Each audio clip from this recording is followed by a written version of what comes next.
Hello बच्चों, it's Anuradha ma'am here. Welcome to my YouTube channel make concept easy. Post Freudian approach को continue करते हुए आज जो थ्योरीज एक्सप्लेन कर रही हूँ वो है एरिक फ्रॉम की थ्योरी और एरिक एरिक्सन की थ्योरी। लास्ट वीडियो लेक्चर में मैंने आपको 3 थ्योरीज एक्सप्लेन की थी, कार्ल यूंग की थ्योरी, कैरन हर्नी और अल्फ्रेड एडलर। इन तीनों की थ्योरीज मैंने आपको डिटेल में लास्ट वीडियो लेक्चर में एक्सप्लेन की है। उसका वीडियो लिंक मैं आपको डिस्क्रिप्शन बॉक्स में दे दूंगी ताकि आप पोस्ट फ्रॉडियन अप्रोच स्टार्टिंग से डिटेल में पढ़ सकें। अब मैं एक्सप्लेन करती हूँ एरिक फ्रॉम की थ्योरी। एरिक फ्रॉम के अकॉर्डिंग एक्सपीरियंसेस डेवलप पर्सनालिटी। एक इंडिविजुअल की पर्सनालिटी में जो डेवलपमेंट आते हैं, जो चेंजेस आते हैं, वो एक्सपीरियंसेस के बेस पर आते हैं। जैसे एक्सपीरियंसेस हम गेन करते हैं वैसे ही हमारी पर्सनालिटी डेवलप हो जाती है।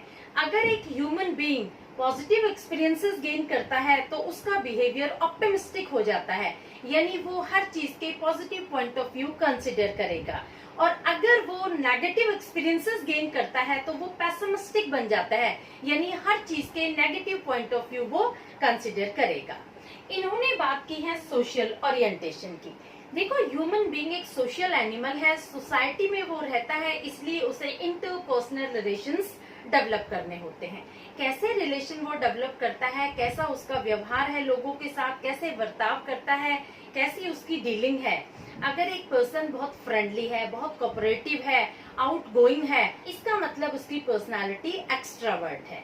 अगर एक पर्सन बहुत शाई नेचर का है, अपने एक्सपीरियंसेस बिल्कुल शेयर नहीं करता किसी के साथ भी, हमेशा आइसोलेशन में रहना पसंद करता है, इसका मतलब वो इंट्रोवर्ट नेचर का है।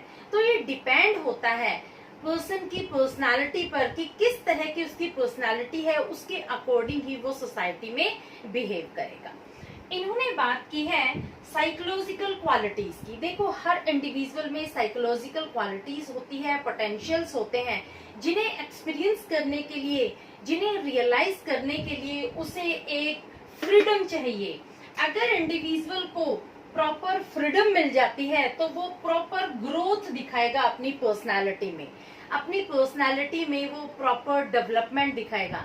देखो, अगर हम किसी को रेस्ट्रिक्शन के अंडर परफॉर्म करने के लिए बोलेंगे तो उसका एग्जीबिशन अच्छे से नहीं हो पाएगा, उसका जो परफॉर्मेंस है वो प्रॉपरली एग्जिबिट नहीं हो पाएगा। अगर एक इंडिविजुअल को आप फुल फ्रीडम देते हैं तो बहुत अच्छे से वो अपने परफॉर्मेंस को एग्जिबिट कर पाएगा। इन्होंने बात की है striving for justice and truth. देखो, ह्यूमन बीइंग एक सोशल बीइंग है, सोसाइटी में रहता है। जब भी वो स्ट्राइव करता है जस्टिस पाने के लिए, ट्रुथ ढूंढने के लिए, तब भी उसकी पर्सनालिटी में डेवलपमेंट होता है, उसकी जो क्वालिटीज हैं उसमें चेंजेस आते हैं, उसकी क्वालिटीज इंप्रूव होती है, उसकी पर्सनालिटी डेवलप होती है। फिर इन्होंने बात की है कल्चर की। ये कहते हैं culture is shaped by society and society is shaped by people. Indirectly culture हम लोगों ने बनाया है। देखो, कल्चर कौन क्रिएट करता है, कौन शेप करता है? सोसाइटी। और सोसाइटी कौन बनाते हैं? इंडिविजुअल्स। तो इनडायरेक्टली इंडिविजुअल्स ने कल्चर क्रिएट किया है, और जो कल्चर उन्होंने क्रिएट किया है उसके जो डोमिनेंट क्वालिटीज हैं, उसके जो डोमिनेंट ट्रेट हैं, जो कैरेक्टरिस्टिक्स हैं, वही कल्चर बन जाते हैं जो ह्यूमन बीइंग फॉलो करता है। उसे as per demand of culture behave करना पड़ता है। क्लियर? तो ये सारे पॉइंट्स दिए हैं एरिक फ्रॉम ने। अब मैं आपको एक्सप्लेन करती हूँ एरिक एरिक्सन की थ्योरी। देखो, एरिक एरिक्सन की थ्योरी बहुत इंपॉर्टेंट है। इन्होंने डेवलपमेंट स्टेजेस भी दी हैं। इनके अकॉर्डिंग ह्यूमन की पर्सनालिटी में डेवलपमेंट थ्रू आउट लाइफ होता है, जबकि फ्रॉइड कहते हैं कि नहीं, पर्सनालिटी में डेवलपमेंट सिर्फ चाइल्डहुड तक होता है, चाइल्डहुड के बाद डेवलपमेंट रुक जाता है। लेकिन ये कहते हैं कि नहीं, डेवलपमेंट एक लाइफ लॉन्ग प्रोसेस है, पर्सनालिटी में डेवलपमेंट थ्रू आउट लाइफ होता है। इन्होंने स्ट्रेस किया है ईगो प्रोसेस ऑफ पर्सनालिटी। देखो, फ्रॉइड का जो मेन फोकस था वो ईद पर था। उनकी थ्योरी ज्यादातर रिलेटेड थी सेक्सुअल डिजायर से, एग्रेशन से, और उन्होंने ईद प्रोसेस को एक्सपेंड किया था पर्सनालिटी के। लेकिन ये कहते हैं कि ईगो प्रोसेस पर्सनालिटी में मेन होता है। इसके बाद इन्होंने एक कंसेप्ट दिया है आइडेंटिटी क्राइसिस। देखो, आइडेंटिटी क्राइसिस में क्या होता है कि इंडिविजुअल का जब एडोलसेंट पीरियड होता है, जब उसकी टीनेज होती है, उस समय उसे अपनी एक आइडेंटिटी डेवलप कर लेनी चाहिए। उसे अपनी लाइफ का एक सेंट्रल आइडिया, एक पर्सपेक्टिव जनरेट कर लेना चाहिए, ताकि आने वाले समय में उसकी पर्सनालिटी पर उसके पॉजिटिव इफेक्ट हो। तो he must generate identity during adolescent. इससे क्या होता है, पॉजिटिव इफेक्ट ऑन पर्सनालिटी। उसकी पर्सनालिटी पर हमेशा उसके पॉजिटिव इफेक्ट होंगे, और अगर वो एक सेंट्रल आइडिया डेवलप नहीं करता है अपनी आइडेंटिटी का ड्यूरिंग एडोलसेंट पीरियड, तो उसकी पर्सनालिटी पर आने वाले समय में नेगेटिव इफेक्ट होंगे। जो लोग आइडेंटिटी क्राइसिस को सोल्व कर लेते हैं, उनकी पर्सनालिटी डेवलप होती है। जो आइडेंटिटी क्राइसिस को सोल्व नहीं कर पाते हैं, तो उनकी पर्सनालिटी पर नेगेटिव इफेक्ट होता है, और आने वाले समय में उनकी पर्सनालिटी डेवलप नहीं हो पाती। फ्रॉइड की थ्योरीज की क्रिटिसिज्म्स एक्सप्लेन करती हूँ मैं। लोगों ने बहुत क्रिटिसाइज किया है फ्रॉइड की थ्योरी को। तो सबसे पहला पॉइंट आता है, theories are based on case studies lack in scientific testing. लोगों ने कहा है कि फ्रॉइड की ज्यादातर थ्योरीज केस स्टडीज यानी ऑब्जर्वेशन पर बेस्ड है। इन्होंने सिर्फ लोगों के ऊपर केस स्टडीज की है, उन पर साइंटिफिक टेस्टिंग नहीं की। और जब तक हमारे पास साइंटिफिक टेस्टिंग नहीं होती, कोई एविडेंस नहीं होता, कोई प्रूफ नहीं होते हैं, तब तक उस थ्योरी को हम सच नहीं मान सकते, उस थ्योरी को रिलायबल कंसिडर नहीं किया जा सकता। तो इनकी थ्योरी ज्यादातर बेस्ड है केस स्टडीज पर, और इन्होंने साइंटिफिक टेस्टिंग उन पर नहीं की है। ये सबसे बड़ा क्रिटिसिज्म है। अब देखो, सेकंड पॉइंट आता है, he used small samples and atypical individuals. इन्होंने जो थ्योरीज डेवलप की हैं, उसमें इन्होंने स्मॉल सैंपल्स यूज किए हैं। यानी इन्होंने जो टेस्टिंग की है, जो ऑब्जर्वेशंस किए हैं, जो केस स्टडीज की हैं, वो कम लोगों को यूज करके केस स्टडीज की हैं। इनकी केस स्टडीज में ज्यादा लोगों को यूज नहीं किया गया। और जब हम स्मॉल सैंपल पर स्टडी करके कोई थ्योरी डेवलप करते हैं, तो उसे जनरलाइज नहीं किया जा सकता।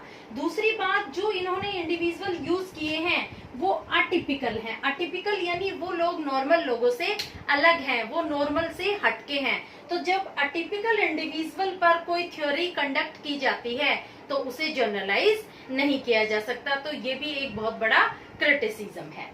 तीसरा पॉइंट आता है, concepts are not clearly defined and difficult to test. देखो, इन्होंने जो कंसेप्ट दिया है उसको प्रॉपर्ली डिफाइन नहीं किया, ना उसको प्रॉपर्ली डिफाइन किया है, ना ही उस पर साइंटिफिक टेस्टिंग की है। और इन्होंने ऐसे भी कोई क्लूज नहीं दिए कि आने वाले समय में उनको टेस्ट किया जा सके। तो इसलिए वो थ्योरीज डिफिकल्ट टू टेस्ट हैं। उनको कोई टेस्ट भी नहीं कर सकता, क्योंकि ना वो क्लियरली डिफाइंड है, ना उनके कंसेप्ट्स क्लियर हैं। नेक्स्ट पॉइंट आता है, he used male as prototype and overlooked female behaviour. देखो, इन्होंने मेल को प्रोटोटाइप माना है। प्रोटोटाइप मतलब मॉडल। इन्होंने जो थ्योरीज डेवलप की है, सिर्फ मेल को स्टडी किया और थ्योरीज डेवलप कर दी। इन्होंने फीमेल बिहेवियर को ओवरलुक कर दिया, यानी फीमेल बिहेवियर को तो इन्होंने कंसिडर ही नहीं किया। देखो, फीमेल के बिहेवियर में भी चेंजेस होते हैं, उनके बिहेवियर में भी सोशल और कल्चरल फैक्टर्स की वजह से चेंजेस होते हैं, वो भी उतनी ही इम्पोर्टेंट है जितने मेल। लेकिन इन्होंने ओवरलुक कर दिया फीमेल बिहेवियर को, इसलिए भी इनकी थ्योरी को एक्सेप्ट नहीं किया गया। तो ये 4 मेन पॉइंट हैं फ्रॉइड के क्रिटिसिज्म्स के। होपफुली आपको ये सारे पॉइंट समझ में आ गए होंगे। एक बार सारी थ्योरीज मैं आपको ब्रीफली एक्सप्लेन कर देती हूँ, एक बार सारी थ्योरीज का रिकैप करवा देती हूँ। देखो, पोस्ट फ्रॉडियन अप्रोच में सबसे पहली थ्योरी दी है कार्ल यूंग ने। कार्ल यूंग ने अपनी थ्योरी में आर्किटाइप की बात की है। इसके बाद आती है कैरन हॉर्नी। कैरन हॉर्नी ने कहा है कि सोशल और कल्चरल फैक्टर्स भी पर्सनालिटी के डेवलपमेंट में इम्पोर्टेंट होते हैं। इसके बाद आते हैं अल्फ्रेड एडलर। उन्होंने कहा है पर्सनालिटी को डेवलप होने के लिए हमारा गोल ओरिएंटेड बिहेवियर होना चाहिए। इसके बाद आते हैं एरिक फ्रॉम। उन्होंने कहा है पर्सनालिटी एक्सपीरियंसेस के बेस पर डेवलप होती है। और लास्ट में एरिक एरिक्सन ने कहा है कि पर्सनालिटी को डेवलप करने के लिए हमें आइडेंटिटी क्राइसिस को सोल्व करना चाहिए। तो इस तरह से ये 5 थ्योरीज मैंने आपको डिटेल में 2 वीडियो लेक्चर में एक्सप्लेन की है। होपफुली आपको पोस्ट फ्रॉडियन अप्रोच अच्छे से समझ में आ गया होगा। Please Like, subscribe and share it to your friends.